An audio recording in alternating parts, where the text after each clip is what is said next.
Hello, my friends, hello, and welcome once again to the thrilling Von Manor, where it's the graphic novels that time forgot. Yes, Roger and I are here to talk about some graphic novels that time forgot. When I packed up all my books for the Books That Time Forgot series that I did, back when there was that construction going on, I also packed up, of course, a bunch of comics and graphic novels. And I've got a lot of them here. I just brought a whole ton of them. I'm not sure why. Are you up for this, Roger? It's a lot. He's up for it. Man, he's got spirit, that one. Good old Roger. Okay. The graphic novels that time forgot. Let's just get right to it, because like I said, there's a lot of them. We're going to start off with the Essential Fantastic Four from Marvel's Essential line back in the olden days of the 90s and early 2000s. Marvel had this line of reprints where they reprinted their Silver and some Bronze Age stuff of all their major comic books. This was before they did the Epic line, the Epic Collection line, which are really nice quality full color reprints. These were cheap, black and white on really crappy newsprint. But they were inexpensive because they cost like a nickel each to make, I guess. They were really cheap. But it was the only way some of us cash-strapped people in the late 90s and early 2000s could read some of these stories. So yeah, they had their Masterworks line, but those are really expensive. This is cheap. So yeah. I mean, unless you buy it now that's probably really expensive, especially this one. It's a first edition. I got this as soon as it came out, of course. The Essential Fantastic Four. Great stories in that. I've also got, just randomly, this is the third volume of the same series, Essential Fantastic Four, Volume 3. I don't know what happened to Volume 2. It's probably in a box somewhere. And what else do I have here? This is The Man of Steel, but this is Brian Michael Bendis, his version of The Man of Steel. So yeah, great art, but things kind of started going downhill for Superman right around this point. The comic had been good up to this point, until Bendis got a hold of it. And this isn't terrible, but some of the decisions that he made, not so great. But I have this one. This is The Man of Steel by Brian Michael Bendis. I've also got, of course, I've got this one. This is Watchman. This is probably the most famous graphic novel ever, Watchman. People study this. This is very famous. A lot of non-comic book people have read this. And it's great. I read this series as it was coming out, as it was being published. So I read all of these new. And I probably should get a decent hardcover version of this, considering how important it is. The artwork is dynamite, too. And it's just a brilliant graphic novel. And it was cool. It was interesting to read this as it came out, because we didn't know what to make of this. I remember reading the first issue of this and just being like, this is good, but where are they going with this? It went in a couple interesting directions, Watchmen, which you are probably aware of because it's so darn famous. Then I've got Legends, the collection. This happened after Crisis on Infinite Earths. When this is John Byrne's Legends. This is an old collection. It's on the cheap paper. There's the Blue Beetle there, who did show up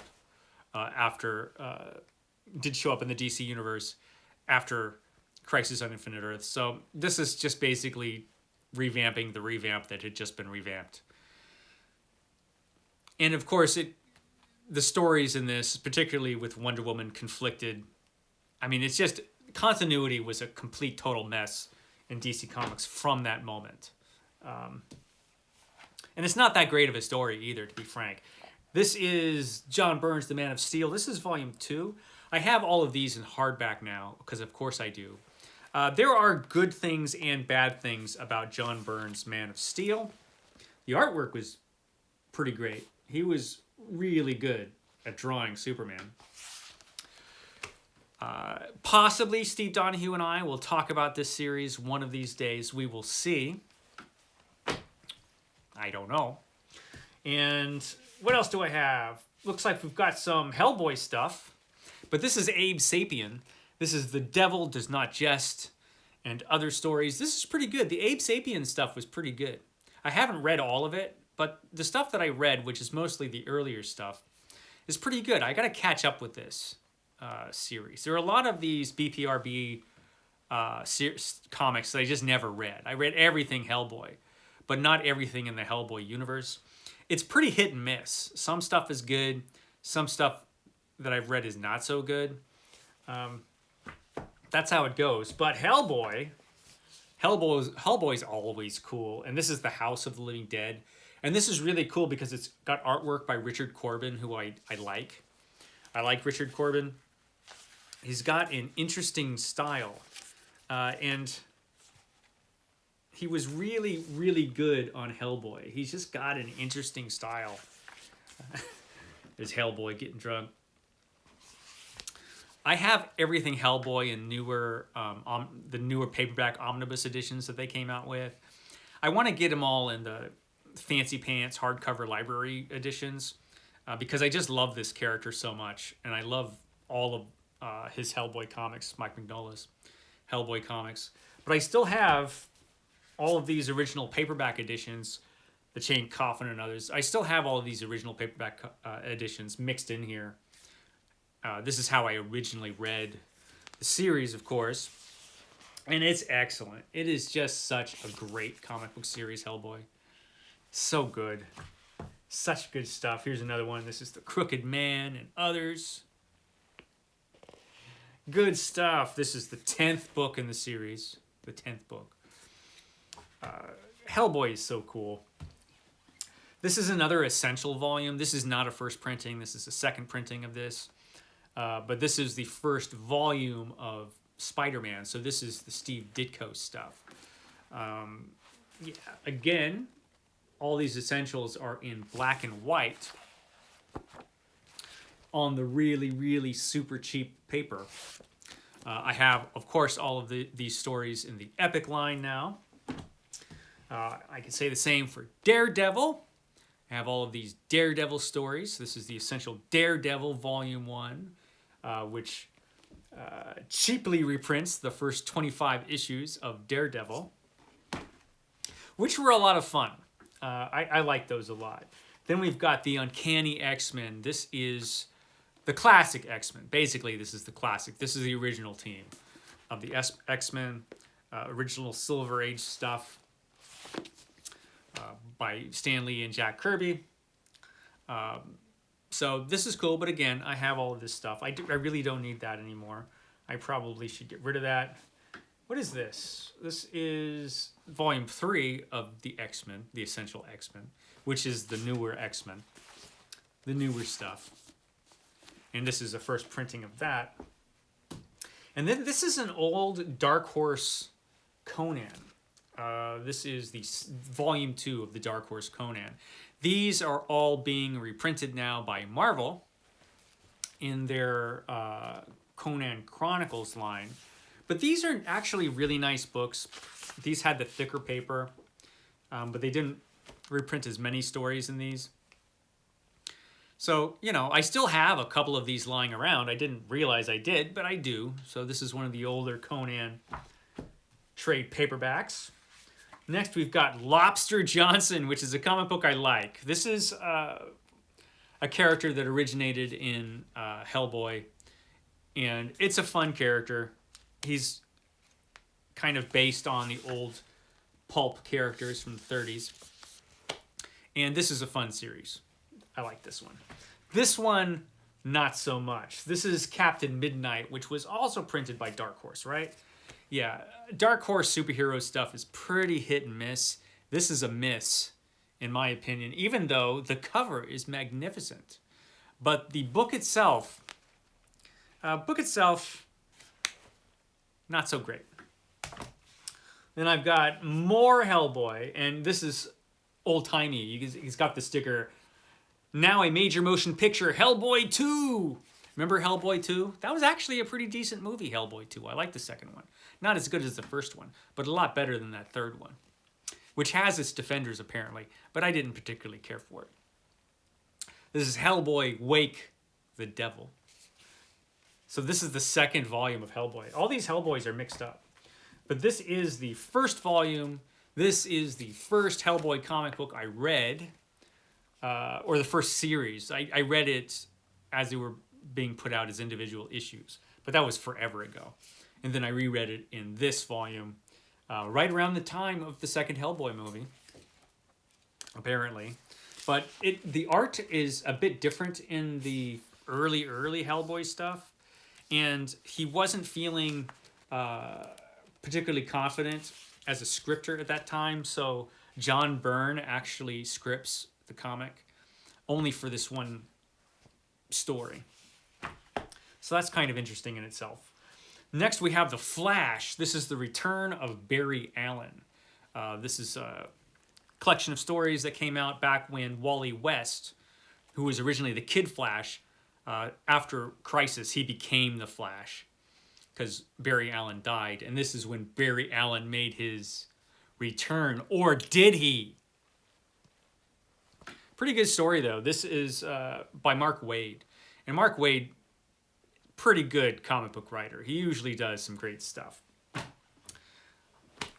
Oh, I've still got so much more. Okay, so this is the Avengers Forever. This is a mini-series that came out about the Avengers, which was a really interesting mini-series about all the different Avengers teams throughout time kind of coming together.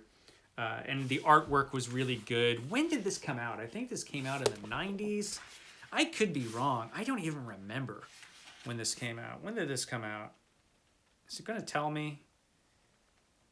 2001. That's when this trade paperback came out anyway. So it's a while ago, 2001. It was a long time ago now.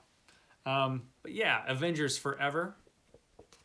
It's pretty cool. Now this one should be essential reading for everybody. This, for anybody interested in graphic novels, Kingdom Come by Mark Waid and Alex Ross, which was pretty much a masterpiece of art and story. One of the greatest graphic novels that DC ever did. It's just fantastic. The artwork is amazing, all painted throughout by Alex Ross. Yeah, it's great. It's great. Everybody knows this is great. It's great. This next thing, not so great. And I'm like, where did I get this and why do I have it? This is apparently an adaptation of that terrible Planet of the Apes movie that came out, I think, in 2000. It was either 2000 or 2001. It's Tim Burton's terrible Planet of the Apes movie.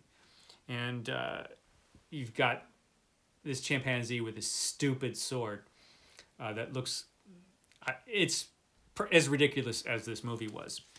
Probably I just should have read the comic book. I probably should just have read the comic book. I don't know why I have this, but I have it. And I've had it since the movie came out, apparently, just kind of sitting around. This is from Valiant Comics. Exo Man of War. They're pretty hit and miss. Valiant Comics mostly miss, in my opinion. I don't know why I have this or how I got it, but I have it. I don't remember buying it. I don't know why I would have bought it. This is Avengers Masterworks. This is an early paperback version of Avengers Masterworks. It doesn't even have all the issues, I think, that were in the hardcover. Yeah, this only has 5 issues, so it has basically half of the first Avengers Masterworks. And it's, yeah, but it's, you know, these are the early Avengers stories, which I have an affection for, and Steve Donoghue just hates. But, you know, that's okay. The first issue of Avengers was stupid. I know that. I understand that. I still like it. But I have this. I don't know why I still have it, because I have this stuff in Epic line now. This is Resident Alien, which was a Dark Horse mystery science fiction series, which was actually pretty good. Kind of a quiet series, a thoughtful little mystery series, which they made into an absolutely terrible, terrible television show. The television show is unwatchable, which is a shame, because the comic was pretty good. That'll happen.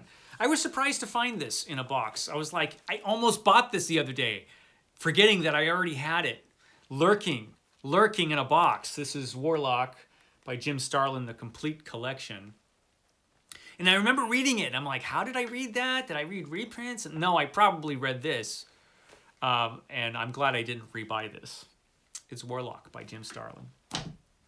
Here's more Hellboy. This is Wake the Devil, which apparently I got at half-price books, because they put on the terrible stickers that I hate. Half-price books is kind of evil, the way they put on those stickers, and very often they're very hard to get off. And speaking of the Avengers, those Avengers stories are right in here too. This is the Essential Avengers, but this time in glorious black and white, with the cracking spine, because all this stuff is glued together quite cheaply, and printed quite cheaply. But I had a lot of these at one time. Apparently I still have this one, which kind of surprises me.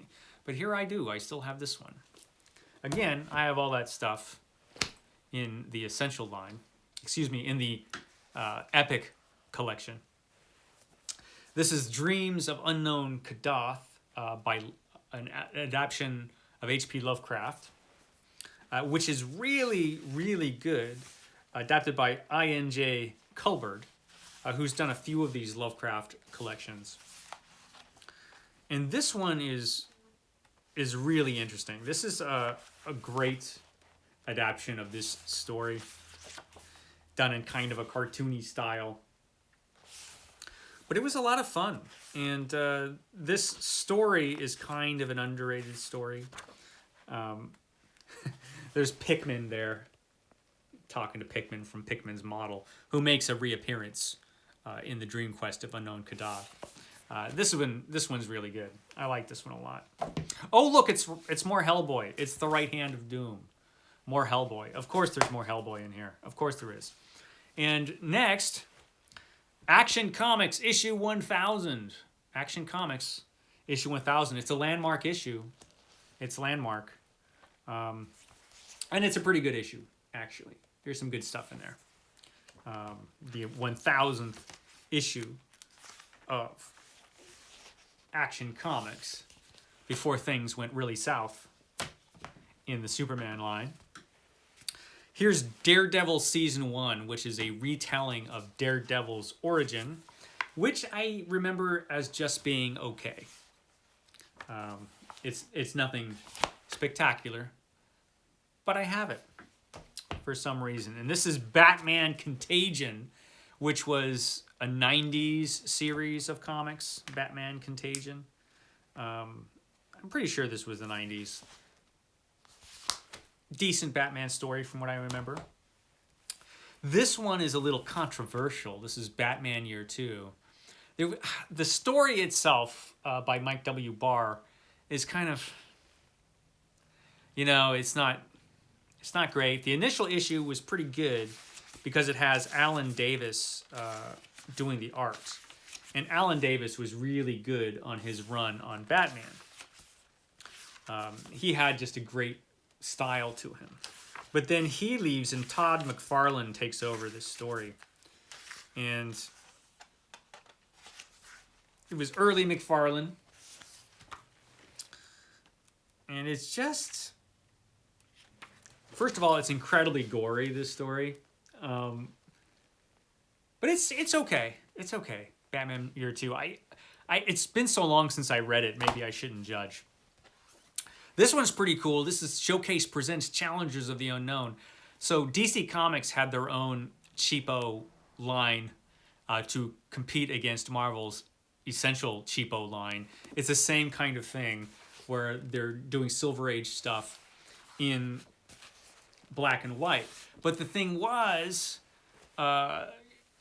you would think that now that they've discontinued this stuff, that they would put all of this stuff in omnibus editions. Like the Challengers of the Unknown there should be a Challengers of the Unknown omnibus or big deluxe hardcover or something, because this is a pretty important series with Jack Kirby. It kind of had a lot of elements in this that went into the Fantastic Four later, and it's a fun comic book all on its own. But no, because DC Comics has the worst reprint program ever, they never did reprint this stuff, or most of their Silver Age stuff, in omnibuses or any other form. So that kind of sucks. Here's Daredevil Visionaries. This is Kevin Smith did this story, and it's just all right. It's just all right. This one's really good, though. This is Daredevil Born Again. This is Frank Miller and David Mazzucchelli. It is David, right? Oh, man, it's so long since I read this. Yeah, David Mazzucchelli, who did also work with Frank Miller on Batman Year One, which was also a really good series. But this one's excellent. This was an excellent run on Daredevil. And this trade paperback I've had forever. So it's got the old coloring in it. It's pretty cool. I'm happy I have that. Speaking of Frank Miller, here's an old hardcover edition of The Dark Knight Returns. If you saw I did a series of videos on The Dark Knight Returns. And I showed that I still have the original issues that I bought as The Dark Knight Returns came out. But this is the first hardcover collection. This is the first hardcover collection of this story. So that's the initial hardcover. I also have the soft cover, which is in plastic. This is the first time this was the first printing, I think, of the hardcover of The Dark Knight in trade paperback, in a trade paperback collection. I think that's what that is. I could look it up, but I'm too lazy. And here I have Year One. This was the old-timey Year One hardcover when this was put in the hardcover. Again, David Mazzucchelli and Frank Miller. Just great. This series is just dynamite, I have to say. I had mixed to bad feelings about The Dark Knight Returns. I think it started off great, but then... But this was pretty much good all the way through. I really liked Year One. Criminali just talked about this one. This is Batman Arkham Asylum, which is by Grant Morrison, illustrated by Dave McKean. And the artwork is just fantastic in this. It's just bizarre and strange, a little hard to follow. Yeah. Criminali says he didn't particularly care for the story, and that's because the story isn't particularly good. But the artwork is great, man. If you just want to look at pretty pictures, this has some interesting pictures in it. But the story, there's just not much of one, to tell you the truth. Then we have the Greatest Battles of the Avengers. This is the Greatest Battles. I got this at Half Price Books for $6, and it has, apparently, the Greatest Battles of the Avengers, and it's an old trade paperback, so it's got the old coloring in it, and they did it, yeah, got the Vision there. It's pretty cool. It's a pretty good little collection. It's definitely worth the $6 I paid for it. This is kind of an oddity. This is Batman. Sorry about that. I was interrupted. Where was I? Oh, yes. Batman and Dracula. So Batman and Dracula, Red Rain. Batman and Dracula, Red Rain. The artwork is by Kelly Jones, who is an interesting artist, where Batman, I think, does Batman become a vampire in this? I think he does. Man, I haven't read this since it came out. But I'm pretty sure Batman becomes a vampire by the end of this, because I think there was a sequel where Batman's a vampire or something, but I'm not remembering it really well because it's literally been 100 years since I've read this. When did this come out? This has got to be old as hell, right? 91. This came out in 1991. So, yeah, it's old as hell. And that's why I don't remember it. Then we have Justice League A New Beginning. This was the Justice League series that came out after Crisis, which was actually pretty good. It became Justice League International. And the artwork was really cool. The stories were really cool. They were funny. They were exciting. They were fun. This is the second volume of that. I don't need these because now I got the big honkin' omnibus that has all of these stories in it, but I have them in trade paperback too, apparently. I forgot I had most of this stuff. Oh, look, it's the Garbage Man. I must be filming this on Monday. That's why it seems like the Garbage Man comes every 5 seconds here at Stately Vaughn Manor, because I film a lot of my videos on Mondays, because I don't work on Mondays. So anyway, it's the Garbage Man. Again, making noise. So anyway, what else do I have in here? I have Fantastic Four Season 1, which is also not that great. Just like the Daredevil one. It's a just okay updating of the original series. The artwork's pretty good, but pretty good. It's pretty good. It's just, it's weird. It's a weird updated version of that. Oh, look, it's more Hellboy. It's more Hellboy, The Bride of Hell, and Other Stories. Ah, Hellboy. So cool. Such good stuff. Ah, look, I've got the second volume of The Essential Spider-Man. I think this is the second volume, right? Yeah, first printing of the second volume of The Essential Spider-Man. Why do I still have this? I don't know. I don't know why I still have it. Glorious black and white. And, of course, inevitably, I have volume 3 of that. And look at this. It's the Essential X-Men. The first volume, which has, you know, the redone team. The Bronze Age team. By Chris Claremont and John Byrne and some others. Dave Cockrum should have been on the cover. Why didn't they put Dave Cockrum on the cover? He's the one that... Anyway, it has a bunch of Dave Cockrum art in there, too. He should have been mentioned on the cover. But this is cool. You have, like, all the Phoenix stuff showing up in here. So, of course, I've got it in the Epic Comic line. Now, this is an old, literally tore-up copy of Scout from Timothy Truman. Oh, man, this is an old-timey one. Scout by Timothy Truman. Who old-timey comic book fans remember this guy? Yeah, from Eclipse. Remember Eclipse comics? Man, back in the day. Next, we've got Frank Miller on Daredevil. This is Visionary's Frank Miller on Daredevil, which has not been put in the Epic line yet, the Epic Collection line yet. So it's good that I have these trade paperbacks of all these Frank Miller Daredevils. This is volume 1.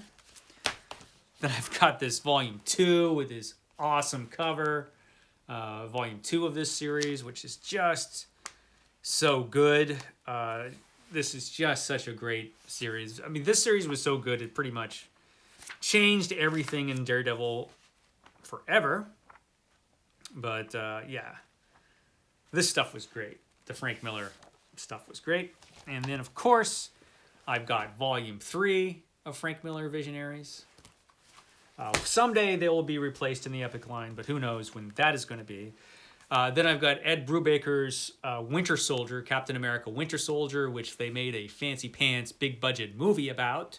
You might have seen it. The movie was amazing. The comic is pretty good too. I mean, it's a lot different, but it's actually pretty good. And it's interesting. It shows how Bucky had all the crap jobs in World War II. Bucky was the guy who was like going behind Captain America, like literally killing people and stuff. And he, of course, becomes the Winter Soldier. Bucky, who was dead for years and years, can't stay dead because it's a comic book. So yeah, Captain America Winter Soldier. Actually, I do recommend you read this. If you haven't read it, it's an interesting read, especially if you've seen the film. So there's that. Got a couple more. This is not great. This is the Essential Human Torch, which was from the Strange Tales. Human Torch from Strange Tales was not, it wasn't the best, but here it is. I think you can get these in color now, but I've got the Essential line, which is about all they're worth. And then I've got this. This is awesome. This is the greatest Batman stories ever told from 1988. I think it's 88, right? Let me make sure I'm right. But this came out before the Batman movie. Probably, yeah, 88. So it was running up to the Batman movie. We're getting hyped for the Batman movie. So they came out with this trade paperback, the greatest Batman stories ever told. And they're really, really, really good Batman stories. You have the Batman story where he meets enemy Ace, which only seems impossible, but it happened. It's some cool stuff in here. Yeah, just a bunch of excellent, excellent stories from Batman. So that was cool. Now, the last comic is one that I cherish because this is not, because it's DC, this is not available in an omnibus or a color reprint or anything. This is Showcase presents Sergeant Rock Volume 1. It's the only one of these that I've got. Sergeant Rock, of course, was incredible. Deserves an omnibus or a reprint. Some of the best war comics that have ever been printed. DC had an incredible line of war comics. All their war comics, probably. Unknown Soldier, so much good stuff. So much stuff worth reading. And this is the old stuff from Army at War. They reprinted some of the Western stuff. Jonah Hex they reprinted in color in a big, not an omnibus, but it was that kind of book. They could do that with Sergeant Rock.